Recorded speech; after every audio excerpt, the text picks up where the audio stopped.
Welcome to the Lake District. If you're joining me for the first time, hi, I'm Caroline and I'm out and about on adventures in the northwest of England with my partner Andy. We've so far tackled a nail-biting Via Ferrata in the Honister Pass, hiked up to the top of Blencathra but chose the slightly intimidating route of Sharp Edge to scramble across. And we've more recently calmed things down slightly with a gentle stroll around the gorgeous National Trust's Air Force. Today, we'll be headed for Keswick to hike Catbells.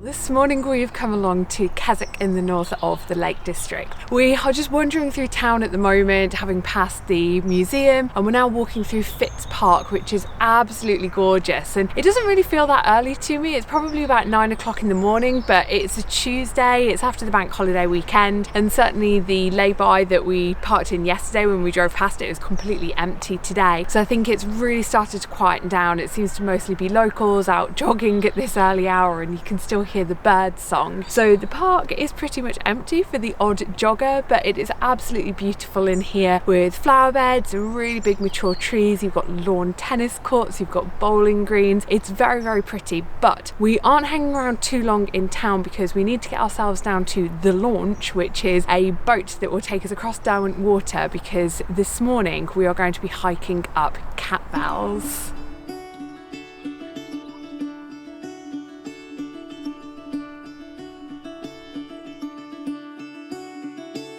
Caught behind Venetian blinds, out of reach for the city lights.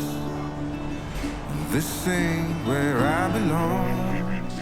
We've made it down to the Launch with about 5 minutes to go until the shuttle that takes us over to the Trailhead. I've never been to Derwent Water before, but on first impressions this place is gorgeous. I'm loving how traditional all of the boats are that are made out of wood, and then dotted all around the lake you've got these gorgeous stone buildings, and I guess it's just the epitome of what you expect the Lake District to look like. We are going to be going up one of the hills on the other side of the lake. I've not been able to work out which one's Catbells yet. All of them seem not too scarily high in comparison to Blencathra yesterday. My understanding is that this one is much, much lower, and yet it's still going to give beautiful views. Get on a boat.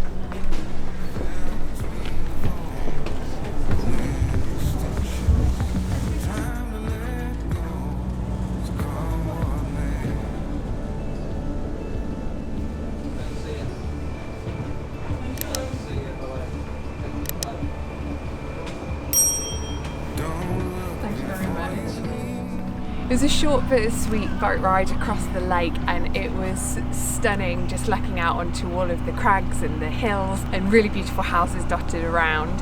Of course, we were greeted by a whole load of ducks. I think they've come to expect that people will feed them, because where we bought the boat tickets from you could also buy some duck feed. It's just stunning. I don't think I've ever had the start of a hike look quite as beautiful as this before. I believe it's about a 15-minute walk on foot to the start of the Trailhead, which I didn't realise. I just assumed that it was at Hawse End where the boat drops us off.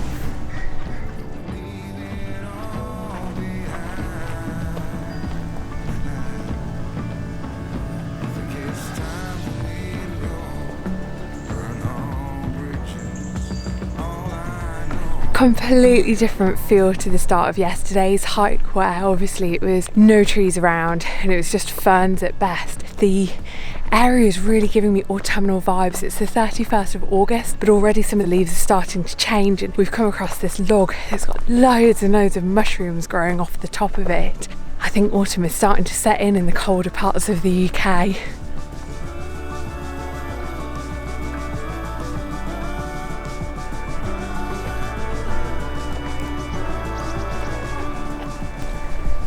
I spoke too soon. Whilst the first 5-10 minutes of today's walk was completely different to yesterday's, it's very quickly opened out into very similar foliage. We've got the ferns that we're walking in amongst, and it's also going uphill incredibly quickly, but it does mean that we're getting those views very quickly, and it also means that at the start of the hike, when we've still got quite a lot of energy, that's when we haven't used a lot of it to gain that elevation.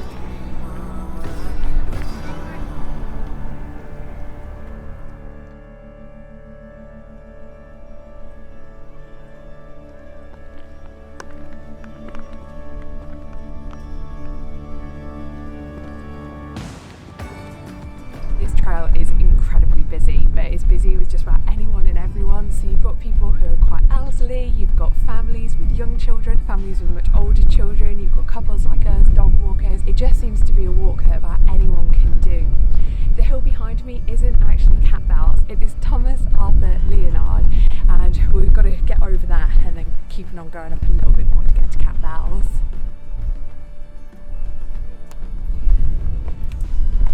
It's like a miniature version of yesterday's Sharp Edge.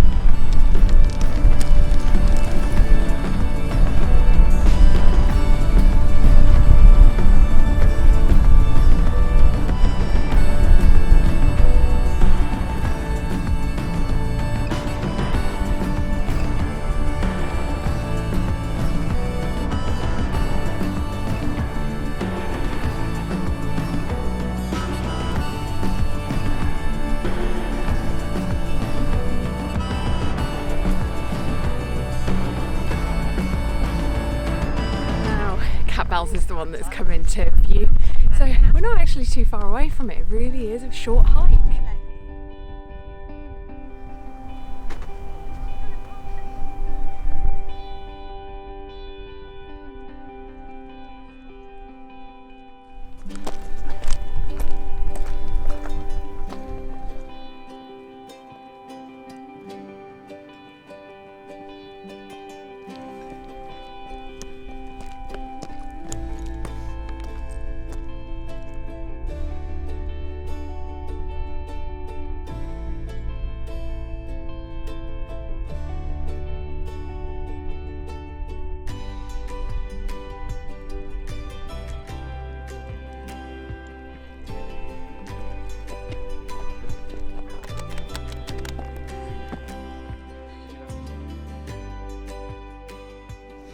We've made it to the top of Catbells and we're stopping just for a quick 11Zs with, once again, a stunning view. We'll always try and eat food with a stunning view when hiking.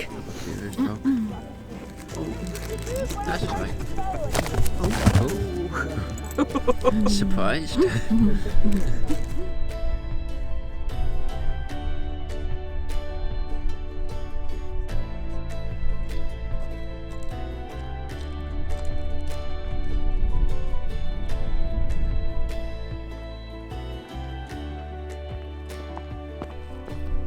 We spent a little bit longer at the top of Catbells because after we'd had some snacks we then moved on to doing a little bit of route planning. So much like yesterday, we knew that we wanted to get to the top of Catbells and then we were just going to kind of play it by ear from there. So we got out the OS map and we've realised that if we keep on going further along the trail instead of going back on ourselves, there is going to be a path that will take us down to the lake shore, and then we think that there'll be a really nice level hike back to where the ferry dropped us off this morning without having to go up and down. Other people who were at the top of the summit, I think, had just come up here without any maps, without any guidebooks or anything. They'd just seen the peak and followed the path up. So they were asking other people and they were like, well, we were just going to go back down, but are you saying that this is another way? And they've literally just gone off of what other people have said. So that's a little bit worrying. I think that Catbells is the kind of hill that a lot of people will come and tackle who aren't necessarily experienced in hill walking. And I think sadly there's also been other things that have given a bit of a nod to that. I've seen things like eggshells and dog poo bags that have just been thrown off to the side instead of that whole concept of pack in, pack out. One other thing that also happened up at the top on numerous occasions was people were either like FaceTiming or doing Zoom meetings with loved ones from up at the top, which I think has also got to be a bit of a fuss. I don't think I've ever come across anyone else doing Zoom or FaceTime with friends on the top of a mountain. Yeah. We might have to walk We're at the top. back on ourselves. About an hour. Yeah, not going to be a particular walk along there.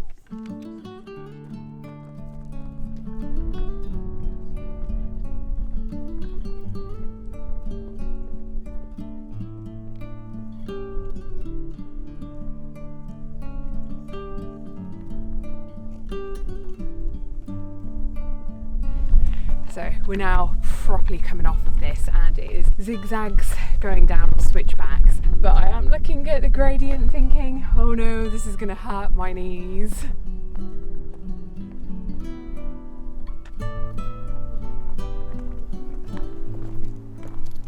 We've been watching the rain as it's come along the valley where the A66 is, and it's just ever so slightly starting to spit on us at this point. I really like getting down to this height. When you're right up at the very top, don't get me wrong, you can see from much further, but I feel like you lose the detail up there, and just looking out, it's like a huge hotel over there. I don't know which hotel it is, but it's really quite impressive from this viewpoint. The craggy cliffs on the other side as well, I had no idea that things like that were here in the Lake District. I thought that they were much more rounded hills. Very pretty to look out onto.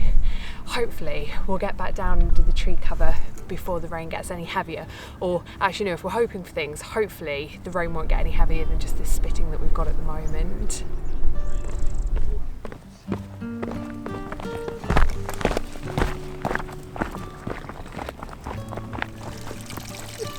As soon as we came off the really steep part of the footpath, there was a sign saying that it was 1.75 miles back to the jetty for the ferry back into town. But we currently are walking along what they call a lake view terrace. And we're just keeping an eagle-eyed out because there should be a path off to my right-hand side that does take us down to the lake shore. We've obviously already had the view over the lake on the way out, and we're also hoping that we might come across a picnic area, or maybe just some picnic benches, or a lakeside beach, just somewhere nice for us to be able to stop and have some lunch.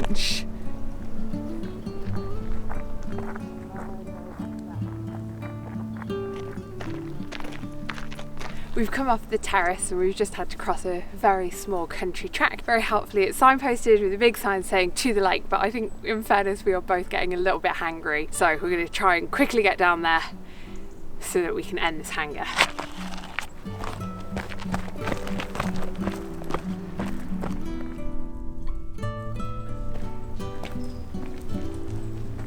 We've made it to the lake shore, and whilst there are actually a couple of picnic benches dotted around, this jetty, even though yes, that end of it seems to have dipped away, there's a clear fence as to where we're not allowed to cross over, and actually just sitting dangling our legs off of the end of it just seems a little bit novel, so we're off to go have our packed lunch.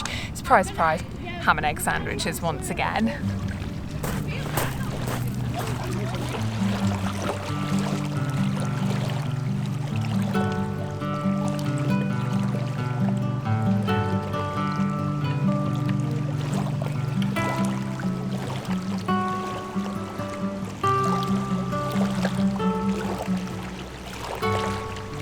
Chosen to take it very casually back to the jetty.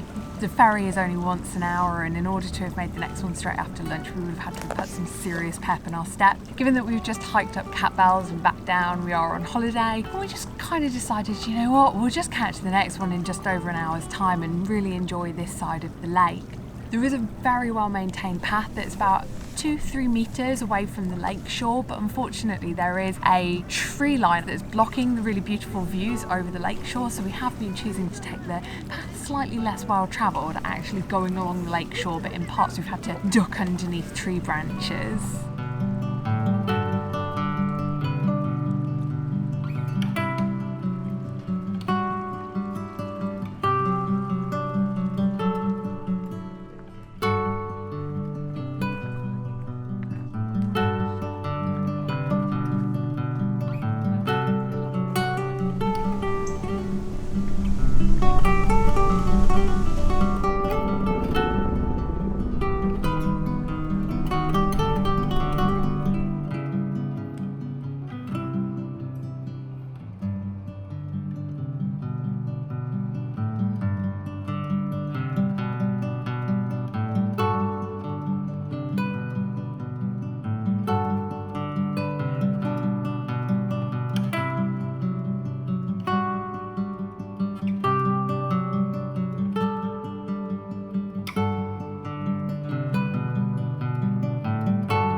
My day has just been absolutely made. I rather cheekily went and asked the boat captain if I could pop my GoPro in his little cab where he sells the boat from at the front, and he was well up for it, at which he said to me, whereabouts would you like it putting? So I explained that it's magnetised, so if we put it on a little metal box that he had, it wouldn't slip around. And as soon as he realised that it was magnetised, he said, oh, the boat's metal, we can put it right at the very front. And so they went out onto the very front of the boat and plonked it down. The boat was a very, very quirky way to start and end a hike, something that I've never joined up with a hike before. And then I think throw in that first class customer service, it really has been a great way to do it. If you guys are watching this video thinking about doing Catbells, I'd highly recommend starting in town, get the launch across to Hawse End and start the hike from there. This morning getting the boat across, it was quite nice and I suppose just very, very calm. There weren't really many people out, but coming back it was quite cool because there were definitely wild swimmers. There were a couple who'd made the way over to an island with what looks to be a really nice house on it, and there were kayakers, and there were also quite a few stand-up paddle boarders, but two of whom we got very, very close to, and obviously the wake off the back of the boat was quite epic. And I mean, the people who we were sat around on the boat weren't the nicest. They were kind of laughing at the guys on the stand-up paddleboards. I felt quite bad because I was for sure thinking that they were going to get knocked off. Thankfully, one of them went down on their knees very, very quickly, and then I think when a big wave hit and one wobbled, they also went down on their knees and didn't fall off, but it really looked like they were coming close. But what was interesting is that when we got closer to town, there were some more stand-up paddleboarders who I think knew what was about to happen, so they went down onto their knees and were paddling. And then these guys passed this comment of, oh, kneel down paddleboarding, you might as well have just rented a kayak, at which I thought, yeah, but you saw, and you even laughed at the fact that the other guys almost fell off. It was quite an entertaining ride back because obviously there's a lot more people out on the lake. I would highly, highly recommend coming along and getting the boat across to do the Catbells hike because it's just added a really nice bit of variety to the hike.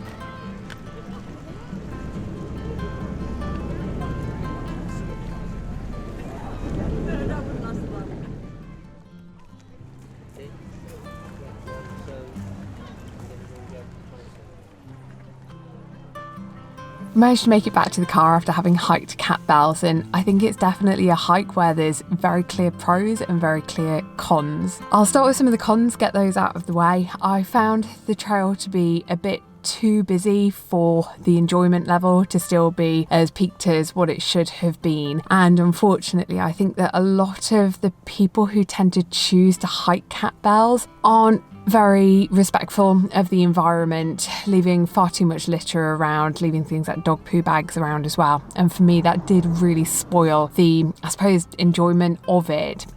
But on the plus side, I absolutely loved how unique the start and end of the hike was with taking the boat across Derwent Water. The trail was incredibly well maintained. The footpaths and the stairs going up and back down again were excellent. And I think given the numbers of people who are on there, if you're someone who's looking for a way to start hill walking and you want to go with something that's not too challenging, that maybe gives you a bit of a confidence boost that you managed to do it without too much effort, then Catbells would definitely be one, as it's not too high. And again, because the ground's quite well maintained, it also isn't overly challenging. And if you're also looking to potentially do something like a solo hike, then just that safety in numbers of knowing that there's so many other people out on the trail as well would also make Catbells an excellent hike to undertake. I do have quite mixed feelings about it. I think that had we been able to come and do this on perhaps a quieter day, I probably would be raving about it a little bit more. But it's not to say that I didn't enjoy it. I did. It's just that there were a couple of elements that just spoilt it a little bit.